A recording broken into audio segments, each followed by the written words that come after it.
Hey, hey, hey. Happy Tuesday. Come on in. Pull up a chair. The Gaming Gang Dispatch is in the air.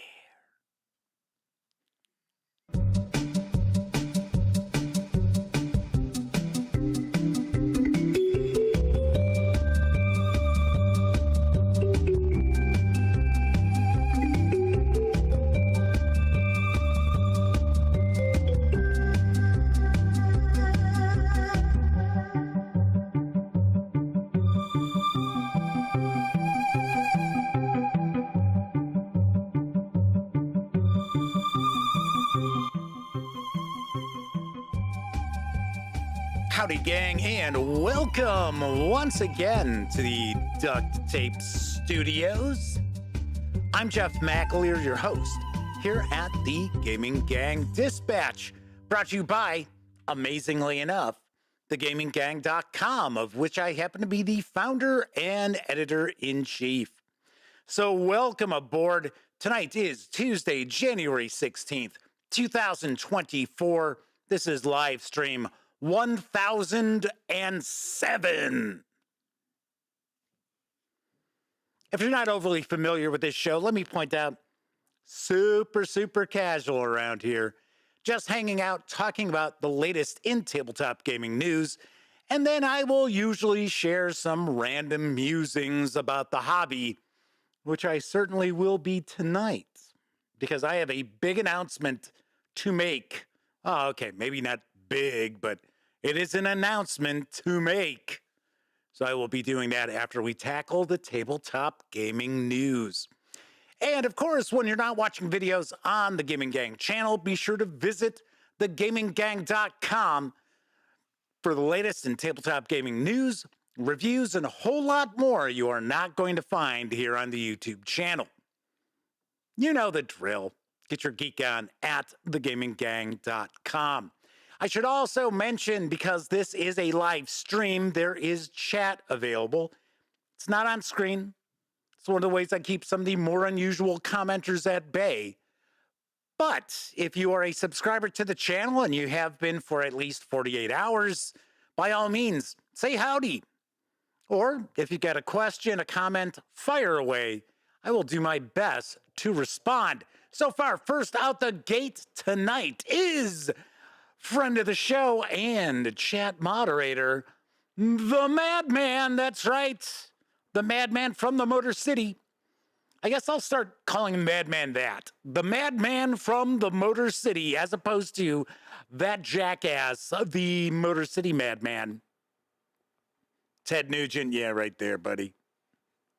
Talking about assassinating the president. I'll take that bow.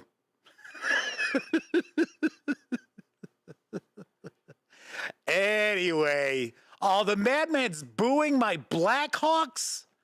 Oh, here I was going to congratulate your Lions. Oh, that ain't happening now. Yes, I was at the old stadium a few times when the Red Wings were in town, and I'm sure the Madman knows this. All that rains down from the rafters, I don't know if it's nowadays or not, but back in the day when I was in my 20s, it was Detroit sucks, and it was just a chant that just kept going and going, going. It was sort of like the Energizer Bunny of hockey chants. It was weird. It was weird. Yeah, okay, so the Madman's here. Kevin King is with us, as is Gruesome Gaming Group, Tessie Trekkie, Flaming Huron, yet another of our chat moderators. Kabuki Kid is in the house. Yes, good to see Double K. And I'll take a guess, our third chat moderator, Sarah D, might be lurking somewhere as well.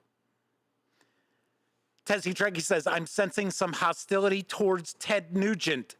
No, it's only because Ted Nugent has hostility towards everyone else. Check up on Ted Nugent. He is not a nice guy. I don't mind people having different political views than I do, I'm absolutely fine with that. As long as they're not, neo-Nazis and stuff. Yeah. But Ted is just not a pleasant human being. And he really never has been either. Look into that too if you're curious. Anywho, great guitarist. I am not taking anything away from his talent. I don't know how good a guitarist he is now. I mean, because he's probably in his 70s now, but still. All right, Sarah D is lurking and running a minute behind because YouTube doesn't like her today. Bad YouTube. Well, double checking, it is not coming from my end. We are showing 0 drop frames. Knock on wood.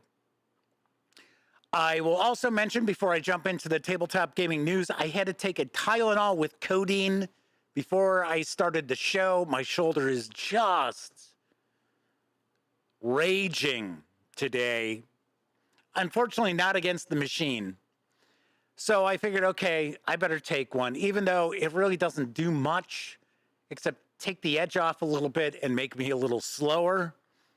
And I'm slow enough. I mean, I'm talking up here slower, not like speed-wise. Oh, I took that Tylenol with codeine, and damn, I run 7 miles an hour slower, which would probably put me at like -2 miles an hour. Anyway. So I just want to let you know. So if I like stumble and bumble over words more often than I usually do, now you know. And I will actually mention when I'm finished with the news why my shoulder is really acting up again. Because remember, I was going to start physical therapy on my back, which I did, and I have now stopped. We'll get to that in a bit. So let's jump on into the tabletop gaming news. Oh, wait. So Sarah D says, oh no, I was having issues before the stream started. I'm guessing the deep freeze we're under might have something to do with it. Yes, the cold weather is affecting the bandwidth. Roger Perdome and Matthew Blackwell have joined us in chat. Good to see you both. Somebody else talking shit about my Blackhawks. Boy, I tell you. All right, before I get into the news, if you have followed the Gaming Gang for any length of time, you know it has been a long time since I wore Blackhawks gear. I've worn it once. I got this as a birthday present from my brother, and I've got Hawks jerseys and stuff like that, but because of that nonsense that took place, I ignored the Blackhawks for about 3 years. About 3 years. Tetsu Trekkie says, ooh, Ted Jailbait Nugent. That Ted Nugent? Yeah, that Ted Nugent. Anyway, so I'm just saying, I'm not trying to, force the Blackhawks down your throat. So Matthew says that they are a Tampa Bay fan. Nice. Hey, you guys had a great year. What was it, 2-3 years ago? You had the Lightning win, you had the Tampa Bay Bucks win, and you also had the Rays. But did the Rays win the World Series that year? I know I was rooting for them. Descendant Droog is catching our show for the first time live. Welcome. Thanks for joining me. Behorn is also with us. And Roger Perdome, of course, is chiming in for the Canadians. All right, let's jump on into the news. Arriving in stores next month is Nar from Pandasaurus Games. And here's what I know. Form the greatest band of Vikings. And we mean a band of raiders, not, musical band. In Nar, you are the leader of a band of Vikings. Manage the recruitment of your crew and choose the best territories to explore. Depending on the destinations reached for trading or influence, and the Vikings who accompany you, you can increase your reputation to gain even more wealth. Each turn, you place a new member in your Viking crew. Activate the effects of all of them with the same color, and get another one from those available under the matching color on the central board. Or explore new destinations with the opportunity to trade with those places and get more gains or reputation. The end game is triggered when one player reaches 40 points. The current round is then finished, and the player with the most points is the winner. NAR is for 2 to 8 players, ages 8 and up, plays in around 30 minutes. It's going to carry an MSRP of $29.95 when it lands on our shores and in our stores on February 21st. I will mention there are, at least as of this morning, a limited supply of copies which are available right now directly from Pandasaurus Games. If you order from them, according to what I saw, it will ship the next day. So you can actually have this in your hands before it arrives in stores. Just like reviewers like me usually do with games. Although not with this game. I'm just sharing a news piece about it. But yes, I like the artwork a lot. I think the artwork looks very, very cool. I do have to chuckle, though, because it's talking about, oh, you activate your Vikings and they can go and trade or gain influence. It's like, no rating, huh? No rating at all? And yes, I understand. Vikings did trade. They weren't always going and tearing things apart and just robbing everybody. I get it. I understand. But most people think of Vikings, first thing that pops into their heads are Viking raids. Moving right along, in February, we're going to see French Quarter. Here's the latest from 25th Century Games. Whether it's the distinct food, local culture, shopping hotspots, mystic customs, or the vibrant nightlife, there's something to experience on practically every corner. There's live jazz everywhere you go, and NOLA is world famous for its street performers. Make sure you don't miss the spontaneous wedding parades, known locally as second lines, that roll through the streets. Play it safe or go wild. It's your choice. As you navigate the city, your map will serve as both a guidebook and a memento of your trip. Reunite with your friends at the end of the night to compare notes and swap stories. In French Quarter, you choose dice from the card row to take actions and travel via different methods of transportation with varying distances. Walking, carriage rides, taking a taxi or a streetcar or a riverboat, or just hanging out to socialize. As you travel around the city, you get to visit buildings and see performers where you stop. All these activities slowly fill up tracks that chart your experiences with food, culture, shopping, mysticism. I guess you're going to visit Anne Rice's house, and partying, which once again probably would have been Anne Rice's house back in the day. You have to make tough choices between in-game bonuses and score multipliers. After 8 hours of gallivanting around town, and that's a word you don't hear much anymore, players compare their end results to see who had the most memorable night in New Orleans. French Quarter is for 1 to 4 players, ages 14 and up, plays in around 45 minutes. It's going to carry an MSRP of $29.99 when it arrives on February 7th.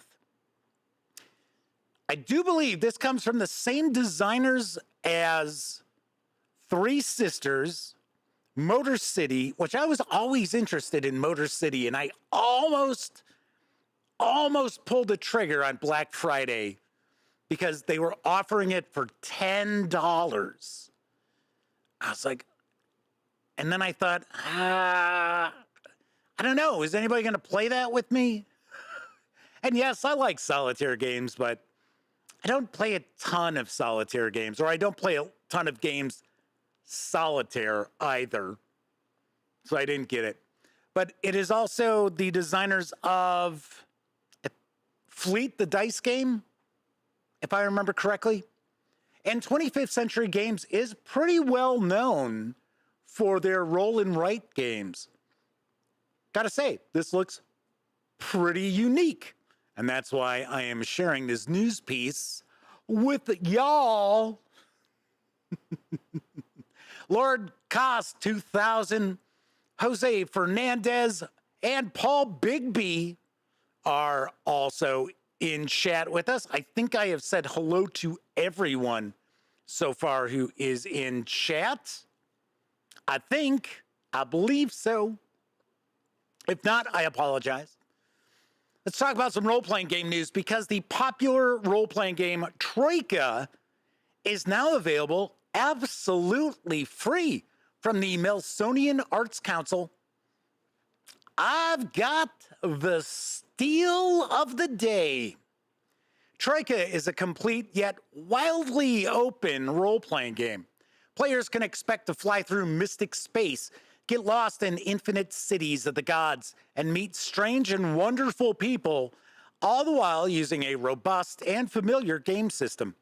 With just one book and a couple of six-sided dice, you'll be able to provide years of adventure for you and your friends.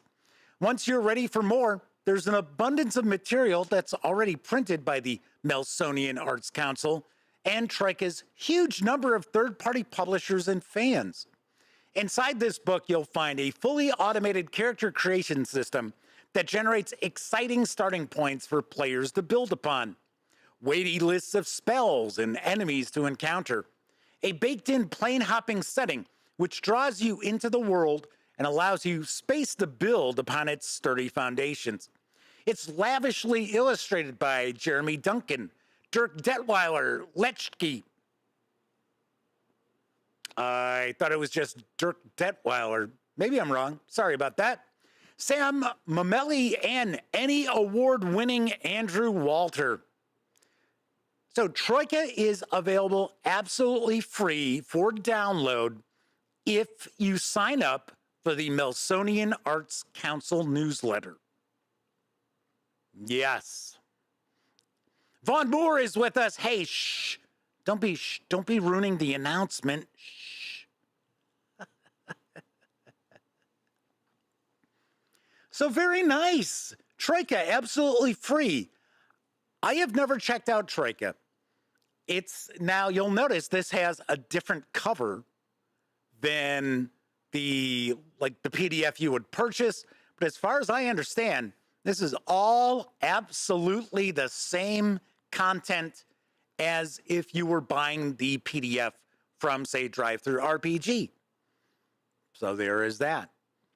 Troika always strikes me as being kind of bizarre. Not that that's a bad thing, but it just strikes me as being kind of bizarre. Preston Powell is with us in chat. I believe this might be a first-time visit live with Preston joining us. Maybe not, but for some reason, I am not, seeing that name and it's not ringing a bell. So we are going to get back into the tabletop gaming news in just a moment. But first, I think it's time for a brief intermission. It's intermission time, folks. Time out for a delicious snack in our sparkling refreshment building. Every item a fresh, appetizing taste treat.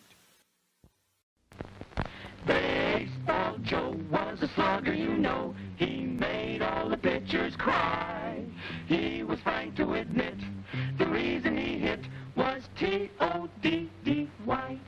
Toddy. That's the drink for me. Toddy. Try it, Pop, and see. Toddy. Man, oh man, that's the brand new chocolate malt in a can. Yes, sirree. Try Toddy and you'll agree. Toddy is as delicious as the finest tasting soda fountain malted you ever had. Ice cold or steaming hot. Ask for Toddy. Delicious. On sale now at our snack bar. Snow, rain, mud. Your car's bound to get dirty. So give your car a car wash, make it look like new. Watch it in the car wash that lets you see right through. Mr. Kelly's Car Wash, that's the one for me. Hey, Mr. Kelly, wax it beautifully. Drive up the ramp, hook the chain. It runs by battery. Cleans, scrubs, and dries your car automatically. Mr. Kelly's Automatic Car Wash. What a toy! From a hidden tank, fill overhead water tower, hook on car, throw switch, and automatically cars are wet down, scrubbed all over, and dried while you watch. Mr. Kelly's Car Wash comes with 2 late model cars, car wax, towels, sponges, and even a sign. Hey, Mr. Kelly, clean my car like new. Mr. Kelly's Car Wash lets you wax them too. Every boy wants a Remco toy, and so do girls. Mr. Kelly's Car Wash, that's the one for me. You getting on the Wilkins coffee bandwagon? Never. No! You either go with Wilkins or you just don't go.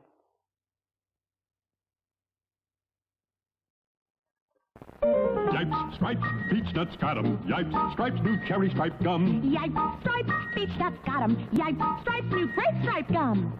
Me first. I'm here to announce new beech nut cherry stripe gum. Me first. I'm here to announce new beech nut grape stripe gum.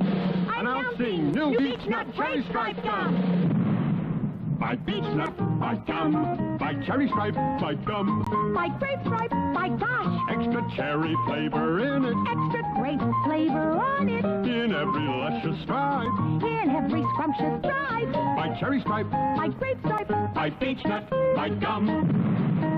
More flavor to chew, more flavors to choose. The flavor starts lively, the flavor stays lively.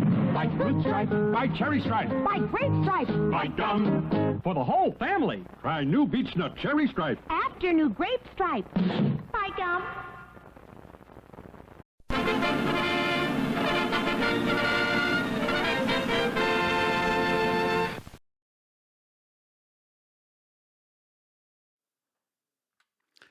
I gotta say that car wash toy looks absolutely lame. And that boy is sitting there like amazed as if he were playing with a PlayStation 5 in the 1950s. Whoa, whoa, whoa. Like, just goes in, a little water sprinkles on it, and that's it. That's it. My gosh. Batman says a car wash would be nice. I have to hand wash mine due to the matte finish. Wish they had known that before they bought the car. Jeez. Well, that's what happens when you make fun of the Blackhawks. John Muscola is joining us in chat. Do want to mention Tessie Trekkie had pointed out that the edition of Troika we were just taking a peek at in the last news piece is the latest edition. Sweet. Very nice. Very nice. Let's talk about role-playing game news once again, because the Kickstarter for the Tales of the Valiant Game Master's Guide has launched earlier today, and I've got the scoop from Kobold Press. Go beyond the basics. A good game master is ready for anything. A great game master makes the impossible come to life. With the Tales of the Valiant Game Master's Guide for 5th edition, you can take the first step into stronger, more compelling, and fully fledged tabletop games. Come see how. The Game Master's Guide is a hardcover guide to the best seat at the table of any tabletop role-playing game. And it's the one who puts it all in motion. The Game Master's Guide delivers a full suite of expert tools to make your game stronger than ever, to open campaign options and keep your players guessing. Game Mastery starts with campaign design and development. The Game Master's Guide then goes beyond the basics with clear, precise rules for crafting magic items, researching new spells, building precisely calibrated encounters, and much more. There is a short Kickstarter video put together by Kobold Press, so let's take a peek. All tales need a storyteller. Take your games to the next level with the Tales of the Valiant Game Master Guide. Whether you're building a world from scratch or require mechanics for trekking through ever more fantastical realms, the Game Master's Guide has the tools you need. Ready-built elements encourage you to reimagine your game and raise the stakes for combat, exploration, and social encounters. Discover a robust suite of homebrew tools, complete with massive reference tables that enable the customization or creation of monsters, game mechanics, magic items, character options, and more. Dive deeper with guidance on becoming a better GM, from preparing better session notes to handling all types of players. Be bold, be brave, be valiant. You're going to need all the help you can get.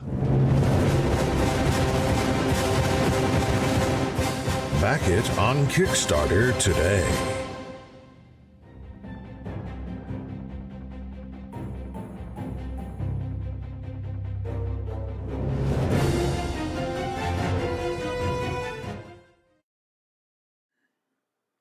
The Tales of the Valiant Game Master's Guide Kickstarter funded within its first few moments earlier today. In fact, last I took a peek, and this was probably around 1, 2 o'clock Chicago time. It was 300% funded. So it is rocking and rolling. And you can reserve a copy of the hardcover with PDF for a $59 pledge, or score just the PDF for a $29 pledge through February 16th. The expected delivery of both digital and physical releases will be next September. And I would take a wild guess that we might see this, just might see this, arrive for Gen Con.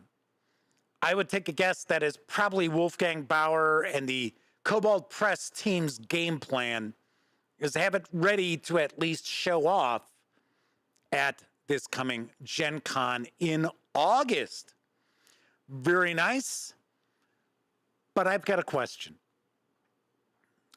And I'll be very, very honest, I have not researched this because, funny enough, I kept getting emails from Kobold Press talking about this Kickstarter. It's like, oh, click here so you can be notified when it launches. And I thought for sure that when it would launch, I'd get an email from Kobold Press, but I didn't, which was fine.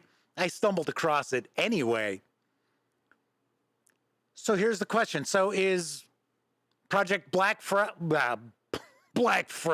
yeah, there you go. Is Project Black Flag dead? Is Tales of the Valiant as its own standalone role-playing game dead? Because this Kickstarter is for Tales of the Valiant Game Master's Guide for 5th edition, which that was not the story with the Player's Guide.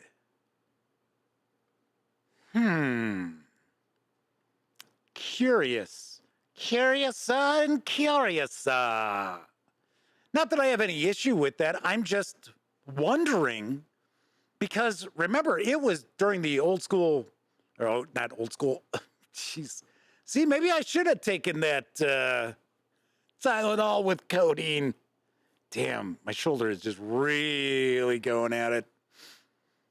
Anyway, back during the open game license fiasco, when Kobold Press announced Tales of the Valiant, and then they were talking about, Operation Black Flag, it was, oh, this is going to be its own thing. Yes, it is built on what was going to be the Creative Commons for the rule set for 5th edition Dungeons and Dragons, but it was going to be its own thing. Now this is being advertised as for 5th edition. So I am kind of curious. Omenal is with us in chat. Good to see you. Asking, is Black Frag a competitor of Pirate Borg? No, it's actually a Vietnam role-playing game. Kevin R. Smith and Ryan Jackson are both with us. Ryan Jackson says they back Tales of the Valiant, and this is going to be their replacement for 5e D&D. Nice. Nice. So Kevin says they might be trying to pitch this at both crowds. I think they're still working on Tales of the Valiant. Well, I know they are. It's just, I don't know. I don't know. Because if it was Tales of the Valiant, why wouldn't they just say it's the Game Master Guide for Tales of the Valiant, as opposed to Tales of the Valiant Game Master's Guide for 5th edition? Nick A says, Tales of the Valiant is a 5e system. It's an alternative expansion of the 5e system reference document. Yes, I know that. I do understand that. I'm just saying it's being presented differently than it had been previously. Because Tales of the Valiant, the player's guide, there really wasn't much mention of 5e. Do you know? I think it was something like, oh, it's built on the framework of the world's most popular role-playing game. You know how that is. That's how, that's that third-party speak that we see all the time. The world's oldest role-playing game. So Paul Bigby says, yeah, Jeff, branding is extremely confusing with this. Yeah, I don't know. I'll have to reach out to Wolfgang, and I'll ask him. He'll tell me. He'll tell me what's going on with that. Yeah, because either way, it's not as if I have a problem with it. I'm just curious, that's all. Let's move on to our last news piece, because there is a new bundle of holding which has arrived, and it features the Halls of Ardenvoll Mega Dungeon from Expeditious Retreat Press. And I've got the deets on the deal. Adventurer! We've resurrected our July 2022 Ardenvoll bundle featuring the PDF of the Halls of Ardenvoll, a vast mega dungeon from Expeditious Retreat Press for Dungeons & Dragons, Advanced Dungeons & Dragons, and other tabletop fantasy role-playing games. Originally published in 5 volumes in 2020, the 1,100-page Ardenvoll is one of the largest mega dungeons published for old school gaming, with more than 2,000 keyed encounter areas spread across 10 main levels and 15 sub-levels. The scale of the halls and the variety of experiences ensure no two groups encounter the halls in the same way. In fact, the same player group might run several different parties through the halls and never see a given area twice, even the entrances. For just $24.95, you'll have a new chance to get this Revived Offers DRM-free PDF of the Halls of Ardenvoll Complete, which has a retail value of $109. Yes, that's right. If you went to Drive-Thru RPG to get this right now, it would be $109. And you also get the Pay What You Want Maps of Ardenvoll, which, of course, you will not be paying anything for, as well as the Virtual Tabletop Maps of Ardenvoll for virtual tabletops, which I would have to take a wild guess, probably a lot of maps, especially with 2,000 keyed locations. These savings will run through February 5th. Well. Very interesting. Very interesting. I have never taken a peek at this. I have heard some things about it. Paul Bigby is pointing out that they bought this, and Bryce over at 10-Foot Pole, yeah, he's a character, all right, provided a very revealing perspective on Ardenvoll. And Paul wants to see if they could run it with Shadow Dark. That's a good segue, because you may have noticed I shared my review of Shadow Dark yesterday. Yes. Omenal says Mega Dungeons are a bit too much for them. Yes, and I would say at 1,100 pages, this is seriously large. That is for sure. But I would say that I would think that there is probably loads and loads of content that you could cherry pick out of that just to make it your own and not run an entire massive 10 level with 15 sub level mega dungeon. I had to laugh because it's like, oh, the same group could go through several times. And I'm like, really? How many years of time do they have available to them? I mean, real time. Major E is hanging with the gang. Welcome aboard. Flaming Heron says that is certainly value packed. Yeah, that's a 75% savings. So, well, actually a little more than that, almost 80% savings.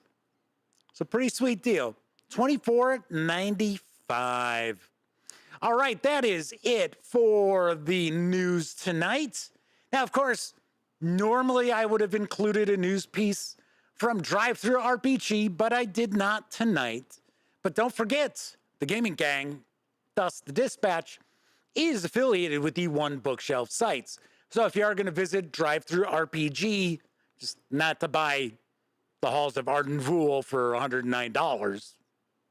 But if you're going there for other things, by all means, please stop by thegaminggang.com first. Click on one of our banner ads. That way, if you happen to make a purchase, I get a small portion of that sale. And all those nickels, dimes, and quarters really do add up and help keep thegaminggang.com around. Of course, if you like this video,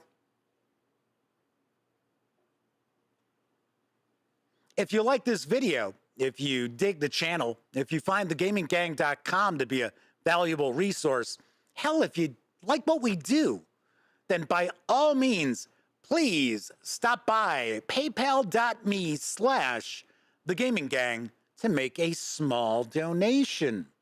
And yes, very recently, Agile Monk, the Madman, and Kevin King popped on by paypal.me/thegaminggang and made not small donations. So thank you very much for that. And of course, thank you to all of you out there who utilize our banner ads and or visit paypal.me/thegaminggang. It is much appreciated because if you are not overly familiar with the Gaming Gang, you know I do not do Kickstarters. I don't have a Patreon. I am not constantly trying to reach into your pocket to extract cash to place into my pocket.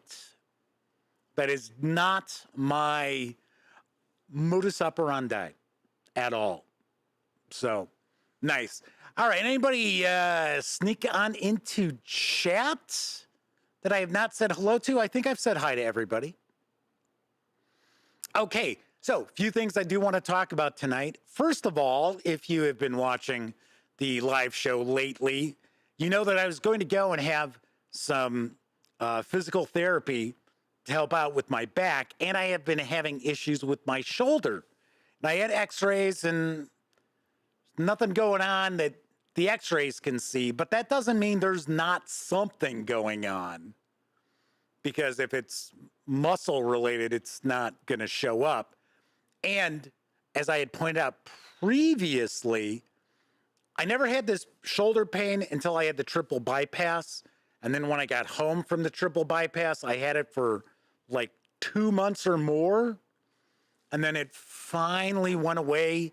And then every so often, it just flares back up again. But when it flares up, it hangs around for a few weeks.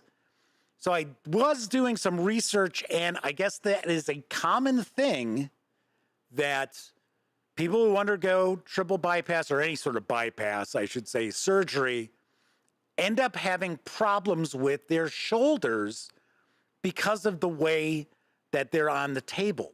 Because I guess they have you on the table and they have your arms behind your back. Ouch. So it was starting to kind of go away, and I go to have an evaluation for my back at this physical therapy place. So they do the evaluation and they said that most of my back pain is because my pelvis is out of alignment. So they were doing all these, showing me these different exercises and that to help straighten things out. And so I went for the evaluation and then I went for the first session. Now, my insurance is supposed to pay for all this. And I was told by my insurance they would pay for all of this. So anyway, I noticed I go for the evaluation on Tuesday. Then I go for the first session on Thursday. It's going to be twice a week. And Thursday afternoon, after I get back from the first session, I see, Kabuki Kid says, I know where this is going. I see I've got an invoice from this company. So I should point out, my mom worked in insurance, medical insurance. So I'm not an idiot. I might be an idiot about some things. Flaming Aaron says, insurance company saying one thing and meaning another. Actually, I've never had a problem with my insurance company. Ever. So anyway, I have an invoice and it's telling me, my insurance is paying this. And I owe this. So it was like almost $500. It was $494 for the evaluation, which was 35 minutes. And I owed $120, which I thought, wow, that's really interesting. That's a really round number to have after insurance pays. Plus, my insurance company said, no, we're going to pay for it. Okay, well, it was already too late for me to call and say, what the hell is this? So the next morning, I'm going to call the corporate headquarters of this place because it's not just some local place. It's a chain throughout the country. So I go online to pull up the information, and now my invoice says I owe them $240. So it's $120 for every visit. So Omanal says, $120? You could have paid that out of pocket. Exactly. So the first thing I did is I called my insurance company, and sure enough, the thing is, the invoice was showing that it said a claim had been submitted. My insurance was paying this. I owed this. And I knew damn well there was absolutely no way that a claim had been submitted to the insurance company and it was taken care of in 2 days. Absolutely not. Not. So anyway, I called up my insurance company, and sure enough, no claim had been filed. And yes, they were going to pay 100%. So of course, putting the pieces together, obviously enough, this place knows how much the insurance is going to pay, and that's not good enough for them. So they want the rest of what insane pricing they have. My cardiovascular rehab, which took place on an outpatient basis at a hospital, didn't cost $494 for an hour. Not even an hour, really. So, so Connor Dunning's with us in chat saying, wow, they were going to double charge? They were trying to double dip, yeah. So, of course, talked to my insurance company. Then I called this place, called their corporate office, got their billing department. I told them straight up that they were full of shit. And I knew they were full of shit. And that I was not going to be paying anything, that they could feel free to submit the claim to the insurance company because the insurance company is more than happy to pay for it. In fact, they told me they would pay 30 sessions, which of course I told them, you know what, I think this was a scam. Den B is with us, says, I had big issues with ATI. They've got communication issues. That's exactly who it was. It was ATI. So anyway, and of course I call, and it's nowhere in the United States. And the person who answers the phone, I almost busted out laughing because they were like, ATI billing department, this is Dave. Like, yeah, I'm sure it's Dave. So anyway, so I had explained to them that I'm not paying anything.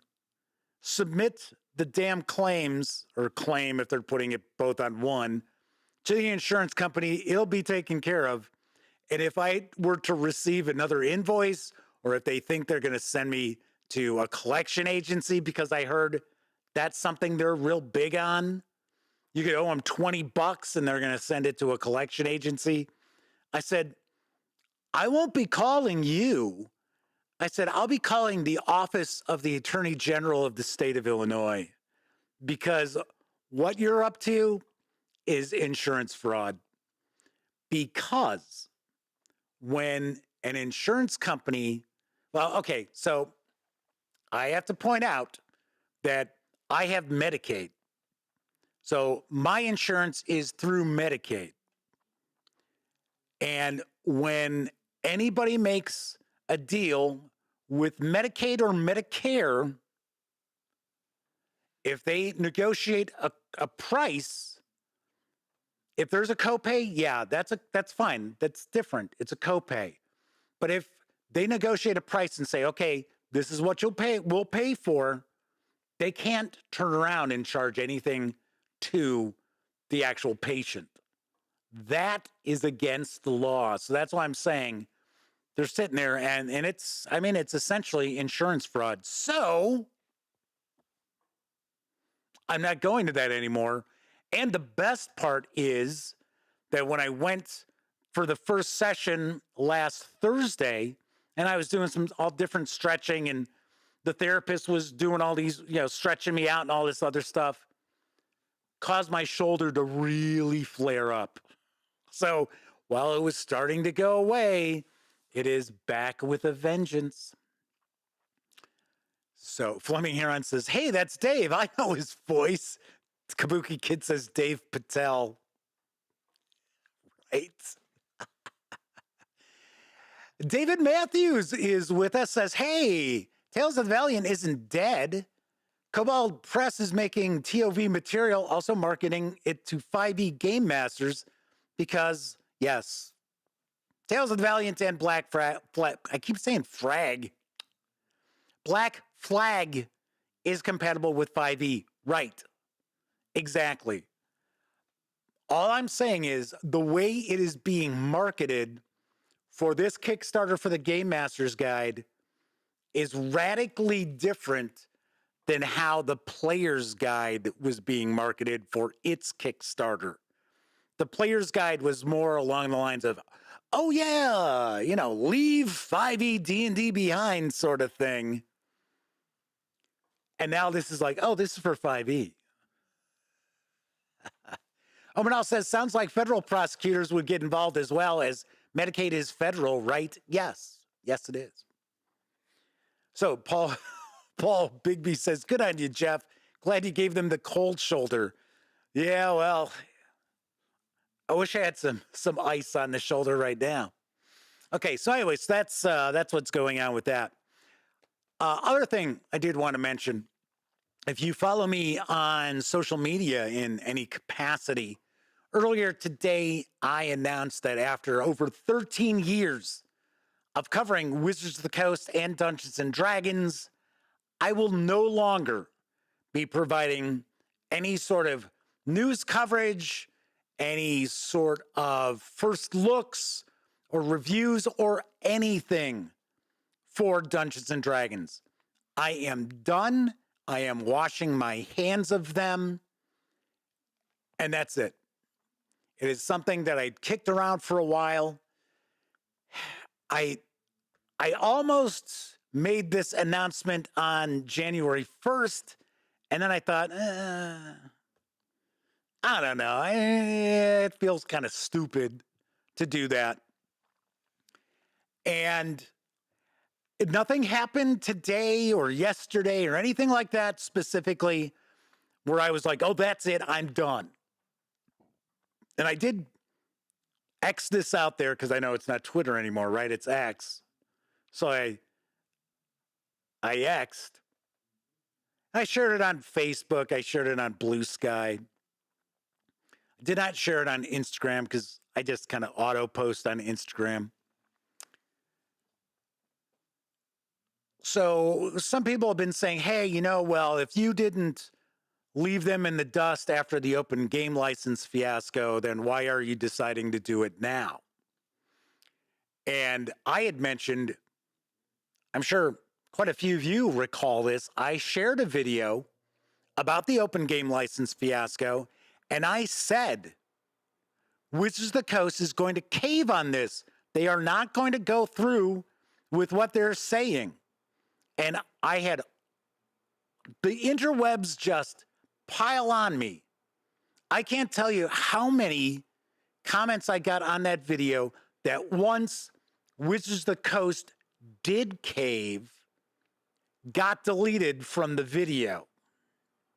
So it's like, oh, I was an asshole, but and I was wrong. So I guess I'll just delete that now.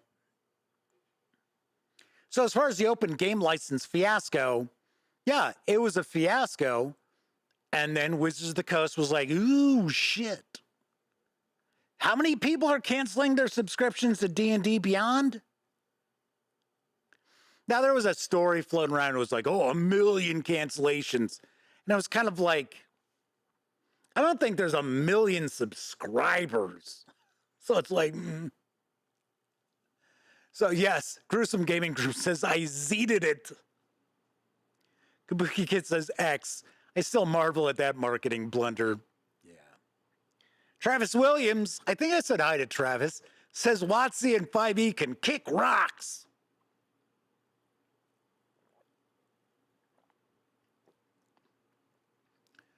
So anyway, the main reason that I've decided that I am no longer going to cover Wizards of the Coast is because the contempt they have for reviewers who believe that they owe it to their readers or viewers, audience, what have you, to be honest about the releases that come out from Wizards of the Coast. Wizards of the Coast thinks that they are going to now squeeze those reviewers into playing ball because they're delaying review copies to those reviewers. I talked about this before, where you have got the shills, the people that could open up a box from Wizards of the Coast and actually you could see steam rising from the box, and they showed you that it was just a pile of dog shit that was freshly placed in that box, and then proceed to tell you what a wonderful product this is. Well, they're making sure that those people get review copies weeks, if not now, months ahead of other reviewers. And, you know, people are like, oh, yeah, well, you know, Wizards of the Coast has every right to do that. And it's true. They certainly do have every right to do whatever they want as far as sending review copies to reviewers or not even sending review copies to reviewers. I'm sure there are loads and loads of people out there who reach out to Wizards of the Coast looking to try to get on to the reviewer list that they just don't. So yes, I completely get that. It's not as if I sit there and think that Wizards of the Coast owes me anything. They most certainly do not owe me anything outside of treating me with some respect. That's what I believe Wizards of the Coast owes to me and anyone else who has devoted any amount of time and energy to providing coverage of any of their releases. for Dungeons and Dragons, Magic the Gathering, what have you, when they float out board games from time to time. Those people deserve some consideration and respect, and that is gone. Look, I'm getting a little worked up. Which to be honest, I really don't fucking care. I mean, it's like, well, yes, I do care. I don't care that I will not be reviewing any of their, I actually emailed them like around the 1st of July. I've contacted their creators account because now they've got 2 departments that, well, I should say 1 department in-house, and then they're still using their marketing company that they did previously, who used to do everything. They used to do all of the D&D stuff, 360 PR, and those people were really, really nice. They were very, very cool. There was an issue that I had with the video one time that I shared far too much in the page through, and Wizards of the Coast was upset about that and had a discussion with the person who was in charge of the department that handled Dungeons and Dragons. Ironed it all out. Everything was cool. Everything went back to normal. And I was getting the releases ahead of time before they hit stores. And you know, you saw the videos. I do a first look video, then I do a review video. And I told you what I thought. I didn't sugarcoat it. But then again, it wasn't as if I was like, oh, this is a complete disaster. On occasion, there were some releases that I thought were pretty shitty. And I told you that. But then there was other things that I thought, you know what, this is pretty good. Or I really like this, but not so keen on that. So I believe that my assessment, my reviews were fair. And I personally believe that I owe it to the people who visit thegaminggang.com or who pop in here to watch any of our videos. I owe it to you to be honest. And it doesn't matter if a company's going to sit there and be like, well, yeah, we're not sending you review copies anymore, or we're going to delay review copies. I'm sorry. My responsibility is not to them. My responsibility is not to the publishers. Do I give them a fair shake? Of course I do. But my responsibility isn't to the publishers. My responsibility is to you. To tell you what I think, to be honest with you. And if I make a mistake with something, and I'm not talking reviews, you know damn well that I'm going to say, hey guys, you know what? I fucked up. This is what happened. I don't sit there and give you one of those, YouTube apology videos or anything like that. Just like I'm not good. People have been like, oh, Jeff, you should do a separate video and talk about why you're not going to cover D&D anymore. And I'm not going to do that. I'm doing that right now. I'm talking about it right now on the show, which is where I would usually talk about these sorts of things. So what's going on if you're thinking, well, what's the big deal if you get something a couple months later?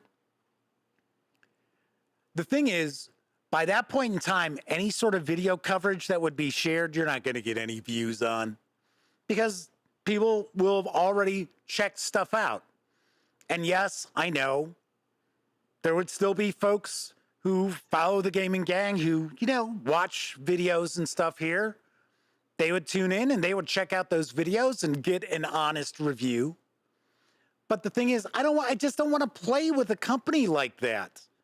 I don't want to play by those rules. I think it's shitty what they're doing. And I'm sure there are plenty of outlets out there who their channels are built upon 5e Dungeons and Dragons. So their hands are tied. It's sort of like, well, I can continue making content with third-party publishers for 5e. That's not going to bring in a ton of views. So I guess I better adjust my assessments to be far more positive to the releases that Wizards of the Coast is currently coming out with for Dungeons and Dragons. And let's be very, very honest. The past 2 years have not been watershed moments for Wizards of the Coast and Dungeons and Dragons. They just haven't been. And it's funny, I actually feel kind of sad because I've been covering Wizards of the Coast since the gaming gang began back in 2010. So I've interviewed Shelley Mazanoble like 3 times. I know she's not as involved with D&D as she once was, but she still works for Wizards of the Coast as far as I understand. It's just sad. It's just sad. It used to be Wizards of the Coast they treated reviewers really well. I mean, we would get like little Christmas gifts and stuff like that. We get things that just appeared out of nowhere, t-shirts and stuff. And it was like, oh, hey, really appreciate the work you put in. And of course, all the reviewers were getting it. It wasn't as if, we're taking a moment out to, give Jeff hands, big claps. No, it wasn't that. But still, they treated people right. Now, it's gotten to the point where Wizards of the Coast is just so invested in everything has to turn some sort of a profit. It's sort of like, I can imagine the powers that be at Wizards of the Coast. And I'm not talking about the people who are creating Dungeons and Dragons. I'm talking the fucking bean counters.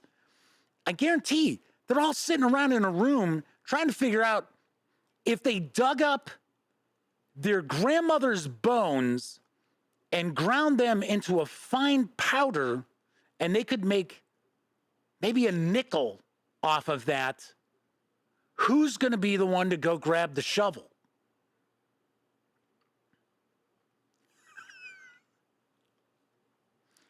And now it's not my fault that Wizards of the Coast keeps releasing shitty stuff for Dungeons and Dragons. I didn't have anything to do with it. It's not my fault. If they released something that was excellent, I would say, hey, it's excellent. And I have in the past when they released things that were excellent. But those days seem to be way in the rearview mirror now, as far as Wizards of the Coast is concerned. Should also mention that this has absolutely nothing to do with third-party publishers who publish content which is for 5e or 5e adjacent. I have absolutely no issues. So it's important to keep that in mind. So I will still share news, as you saw earlier tonight, from Kobold Press and Roll for Combat and the various different third-party publishers who pop up asking, hey, Jeff, could you cover this? We're releasing this for 5e, or we're going to do a Kickstarter. That is completely fine. But I will draw the line at things that come from Wizards of the Coast. I am done. Game over as far as Wizards of the Coast is concerned. All right, let's see what's going on in chat here, because I've been just carrying on there. Agile Monk is with us. I just thanked Agile Monk a few moments ago for their very kind donation over at paypal.me/thegaminggang. So some discussion of Dragonbane. Dragonbane's fun. It's pretty cool. Omanal said their Black Friday stuff from Free League just came last week. Speaking of Free League, I just talked to my contact at Free League, and she did not realize that I have not received the Walking Dead universe releases, nor had I gotten Alien Building Better Worlds. So she is looking into that. So we should see those shortly. I did also receive 9 books from Chaosium Inc. There were 9 releases. They're actually a little more than that. I didn't ask for like the solitaire Call of Cthulhu adventures, which I haven't covered. But I have 9 books that showed up from Chaosium Inc. for RuneQuest and Call of Cthulhu all next week, starting on Sunday. It will be Chaosium Inc. week. So stay tuned for that. I will be sharing at least 1 video a day with a first look at some of the releases that have just flown under the radar a little bit. So Dylan Hyatt is with us. Welcome aboard. Says, you think after the open game license fiasco, Wizards of the Coast would have a spring clean. Review copies should be sent without favor, not to just those with a history of giving glowing reviews. Says, Tessie Trekkie, note to self, reach out to the Gauntlet and arrange for James to send you a copy of Brindlewood Bay at their cost. I listen to Jason Cordova, Fear of a Black Dragon. And yes, I know it's fear of a black dragon, not fear of the black dragon. I listen to him and Tom. In fact, if I remember right, didn't Tom do the translation of, is it the Elephant and Macaw role-playing game that's set in Brazil? It's like a fantasy era of the conquistadors Brazilian role-playing game that I think he translated into English. He was going to send copies of that to check out. I don't know if it just never got to print, if there wasn't enough interest in it. But I do know that the series of books that it's based on are really popular in Brazil. Paul Bigby says the recent Shadow Dark review was perfect, Jeff. Honesty. Perfect gaming gag candor. That's what I set out to do. So, Kevin King says, Modifius, Free League, Pinnacle, and Paizo got far more money out of them last year than Wizards of the Coast. Very nice, and I'm sure they actually appreciate that. Obenal points out Free League's customer support is top-notch. Their marketing person is fantastic as well. She's always been very cool, very nice with me. And of course, you know, whenever I go to Gen Con, I always make sure to stop by and do an interview with, sometimes it's Matthias, sometimes it's somebody else over at Free League. Kathy Evans says, I agree, people want an honest review before they buy a product. Hey, you know, I did the Savage Pathfinder review, and it is a honest-to-God review. It is not like it's not the video that pops up saying, oh, something like, it says, Savage Pathfinder, Pathfinder for Savage Worlds real review or something like that. And it's like, it's an unboxing. And these 2 guys just say, yeah, we think this is worth $200. I complained about that before. It's like, seriously, that's not a fucking review. But once again, that's what we got to deal with now. Everything's all clickbait. Everything is all about the clicks, all about the views. And you know that's not the case with the Gaming Gang. You know I am awful at monetizing this. I've been doing this for a long time. Back when it was Elliot and I, we were far, far more popular than we are now. Of course, there were probably 1% of the tabletop gaming outlets then as there are now. James Eck is here in chat, says, I just assume Wizards of the Coast content sucks. Reviews are not required. If they ever put out anything good, I figure I'll hear about it.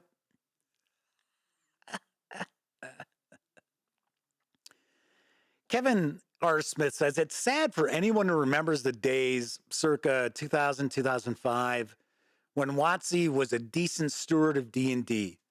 Not that people didn't complain then. Yeah, role players, they complain a lot. They really do. Paul Bigby says they're getting deep into Acts 2. The amount of time, energy, and money spent in the 70s and 80s just might have some wisdom in it.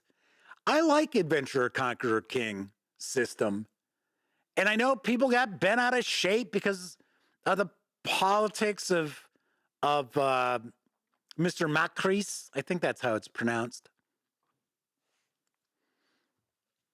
Would I want to probably hang out with the guy all night long? Probably not. But once again, I say it all the time. I am more than happy as long as no one has murdered anyone or been accused of murdering someone, or they're a pedophile, or they're, just hateful pieces of shit. It doesn't matter what side of the aisle they are on. I am willing to share news about it. I am willing to review their products, even if their politics are vastly different than mine. It's not that big a deal. All right, so let's see. Almost caught up. Chris Lundgren says, I think I said hi to Chris. If not, hello, Chris. I know I've mentioned something that you've shared in chat. They just ran Bloat Games Zombies 2nd edition for the role-playing game players, and they loved it. Yeah, Bloat Games, don't they do Dark Places and Demigorgons? Isn't that one of theirs? Don't they call their role-playing system Survive This? I do share news from them on occasion. Paul Bigby points out Dungeon Crawl Classics is amazing. Talk about a phenomenal product, Music of the Spheres. Isn't that a Harley Stroh adventure? I know it's Adventure 100 and it's got like the turning discs for the map and stuff. Harley does really good DCC adventures. I have not covered as much Dungeon Crawl Classics as I would like. They're just not a company that's, they don't really care about reviews, which is fine. That's completely their gig. That's their thing. That's fine. Let's see. Some more talk about Axe 2. Yeah, when it comes out, I did share a Kickstarter news piece. When it comes out, I will probably reach out and see if I can get a copy of the release. So Chris also points out, I get it about politics, but the RPG Lion and Dragons is a very good War of the Roses RPG. It's a good game, but the guy is a jerk at times, but they can separate the man from the game. Isn't that RPG Pundit?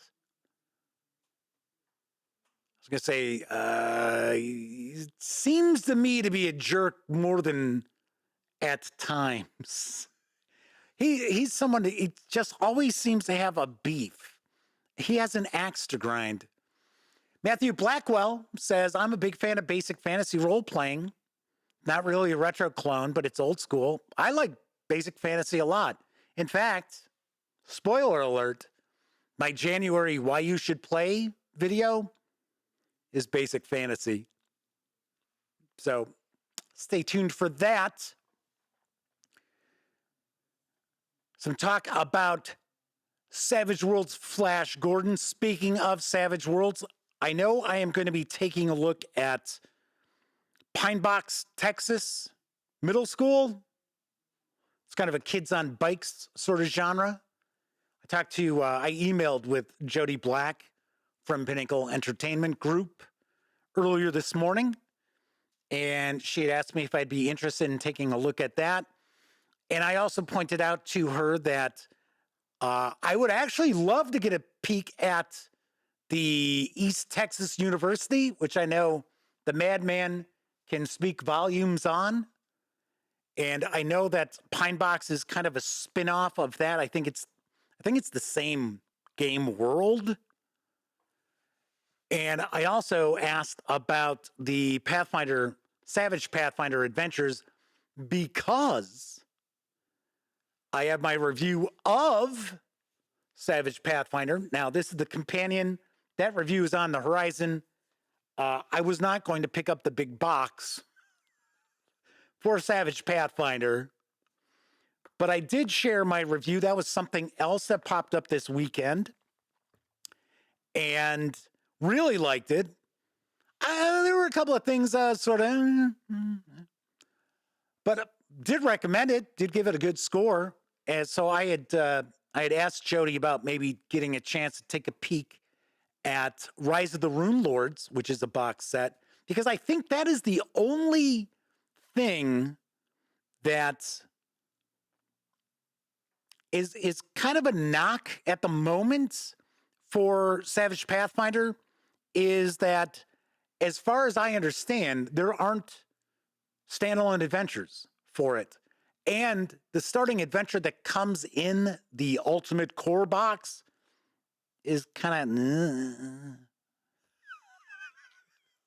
Hollow's Last Hope. And it's funny because that was also part of the Crown of the Kobold King for Pathfinder 2nd Edition. That's what kicked it off.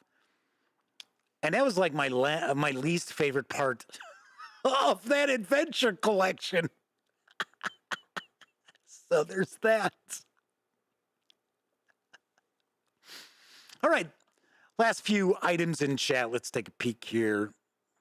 Oh, Flaming Heron asked, you didn't hear anything about the convention, did you? The Founders and Legends? No, I haven't heard anything from Troll Lord Games. And I understand my contact at Troll Lord Games, I guess, had COVID and it was pretty bad. But I guess they're fine now. And I had just emailed like last week, and I have emailed probably 5 times over the last 3 months. In fact, if you recall, I did an interview with the Chenaults and Luke Gygax and Chuck.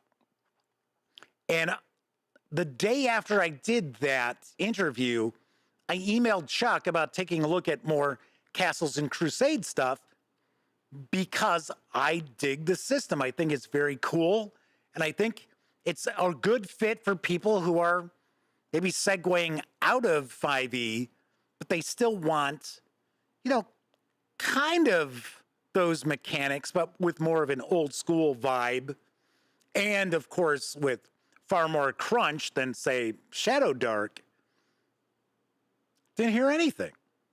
And then about 2 weeks after that, I emailed him. Didn't hear anything. And I was like, Paul Bigby says, Symborum is their favorite fantasy game, all things considered. Well, I should point out then, Sammy has a review of the first adventure collection. She just sent it to me. She's actually doing the reviews for all 6 volumes. So we've got that coming. I'll probably post that maybe tomorrow or Thursday. Omanal says, Symborum fell flat with them. The setting and ideas are really cool, though. Well, we've got Symborum, and we also have Ruins of Symborum, which is for 5e. And that's how I pronounce it, Symborum. I don't know if it's Symborim or something like that. Just like I pronounce Nyarlathotep, Nyarlathotep.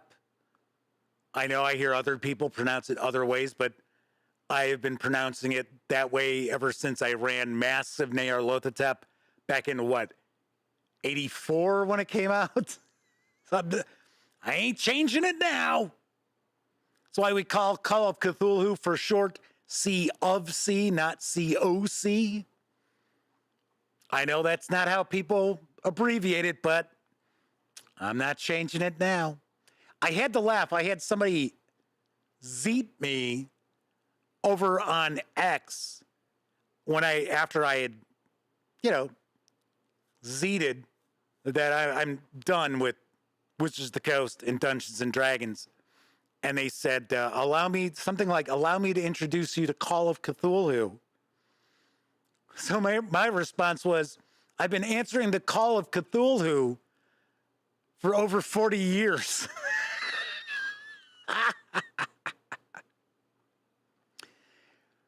Chris Lundgren says, I wish there were more players for Star Trek Adventures. They bought the starter set. No one near them wants to play. That's kind of surprising. It's not that difficult. I mean, yes, the 2D20 system is a bit strange. It's not, I wouldn't say it's intuitive. I think that's maybe the problem of that. But it's fairly rules light. It's right there with John Carter of Mars, which I don't think Modiphius Entertainment publishes anymore. I think the license on that ran out, so they were clearing their stock.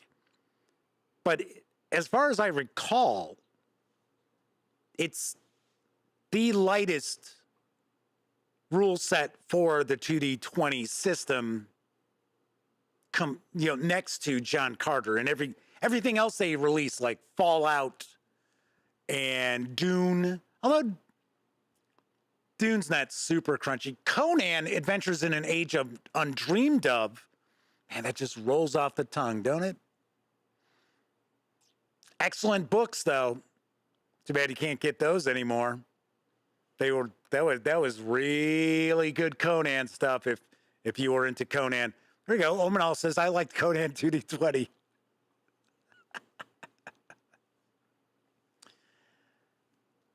So Omenal says Modiphius is always clearing John Carter of Mars stock. Yeah, right. It's right up there with their Airfix battles. They're always trying to clear those out. It's not a very good game. I don't know what to tell you. Anyway, all right. So pretty long show tonight, I must say. So once again, goodbye, Wizards of the Coast and Dungeons and Dragons. You brought it on yourself. Don't blame me. Like I said before, I'm not the one releasing half-assed Dungeons and Dragons products. I'm the one who feels a responsibility to his visitors and viewers to give them an honest assessment of the lackluster products that you've released. All right. So Bjorn says John Carter products still show up on the Modiphius site. Oh, okay. Once again, I just know that they're always sharing, like, oh, save on John Carter of Mars. So you're very welcome, Chris. Thank you very much for watching, and thank you for hanging out in chat. All righty. So that is it for this time out. Of course, if you were watching live, thank you very much. If you watched live and took part in chat, a bigger thank you and a tip of the cap, because you're not only keeping me company, you're keeping each other company as well. But of course, I know a lot of people out there, they don't have an opportunity to watch live. It really doesn't matter if you're watching live or on Memorex. Thank you. I really do appreciate you taking time out to watch any of the videos here on the channel. If you like this video, by all means, please give it a quick thumbs up. Subscribe to the Gaming Gang channel if you haven't already. And if you do subscribe, don't forget, ring that bell. It'll not only let you know when the Dispatch streams live Tuesday, Wednesday, and Thursday evenings right here on YouTube at 7 p.m. Central. It'll also let you know when I upload other videos, such as my review of Savage Pathfinder Ultimate Core, which this actually isn't, but it is Savage Pathfinder from Pinnacle Entertainment Group, as well as Shadow Dark from the Arcane Library. And when you're not watching videos on the Gaming Gang channel, be sure to visit thegaminggang.com for all latest in tabletop gaming news, reviews, and a whole lot more you won't find here on the YouTube channel. You know the drill. Get your geek on at thegaminggang.com. Everybody enjoy the rest of your morning, afternoon, evening, whatever time of day it is in your neck of the woods. Once again, I'm Jeff McAleer. Thank you so much for watching. And until I see you next time, which hopefully will be tomorrow, I always hope you enjoy plenty of great gaming with your gang.